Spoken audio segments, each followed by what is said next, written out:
Have you ever walked through the darkest night of your soul?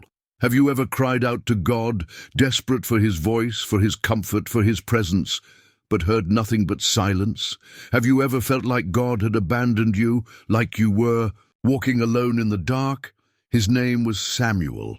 For most of his life he had felt the closeness of God. He had felt his presence in moments of joy, in times of peace, and even in the midst of his struggles. But then, it all changed. One fateful night, Samuel found himself in the deepest darkness he had ever known. It wasn't the darkness of the night sky. No, this was the darkness of the soul, the kind of darkness that creeps in when life falls apart. When you lose everything that once gave you hope. He lost his job, his marriage crumbled, his health began to deteriorate, and through it all, he prayed.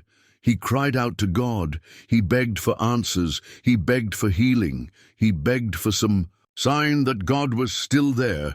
But the silence, it was deafening. Samuel sat alone in his room, the weight of his pain pressing down on him like 1,000 pounds. The tears flowed, but the prayers felt hollow.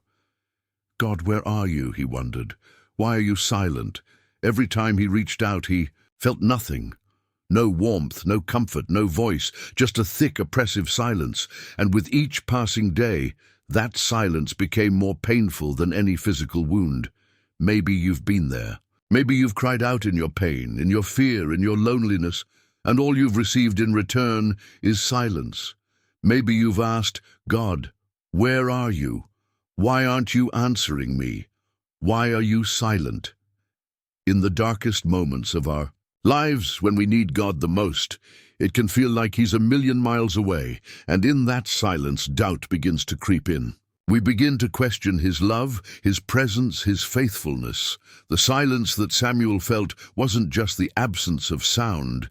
It was the absence of God's presence, or at least that's how it felt.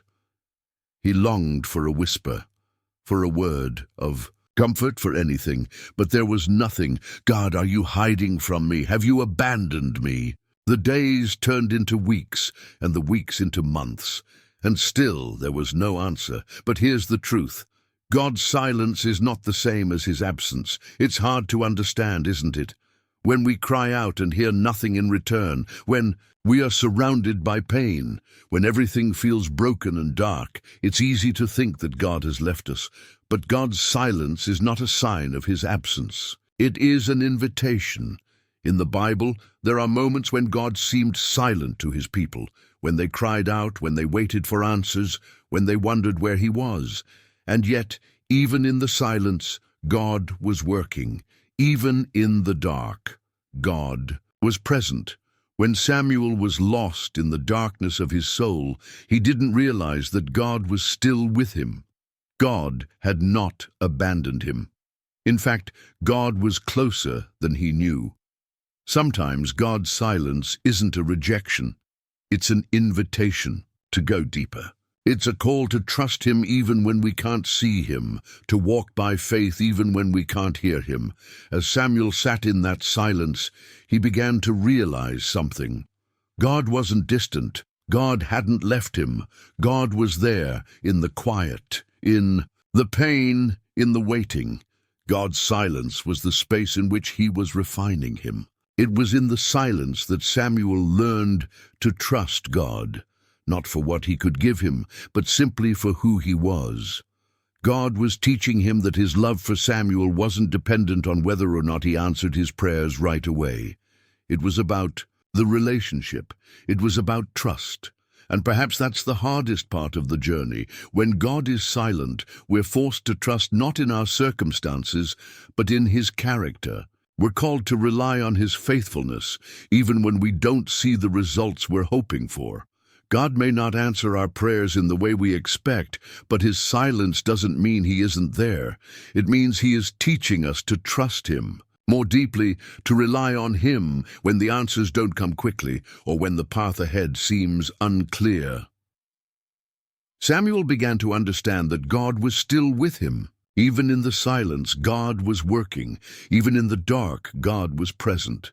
And as Samuel walked through his darkest night, he realized that God's silence was not his abandonment. It was his invitation to come closer, to lean into him, to trust him more than ever before. God's silence in our darkest night doesn't mean he's hiding. It means he's holding us. It means he's drawing us closer to him, preparing us for something greater than we can see. Sometimes, silence is the space in which God refines us, molds us, and deepens our trust in his love and faithfulness. Even though I walk through the valley of the shadow of death, I will fear no evil, for you are with me. Psalm 23, for if you're walking through a dark night and you feel like God is silent, remember this: he is with you.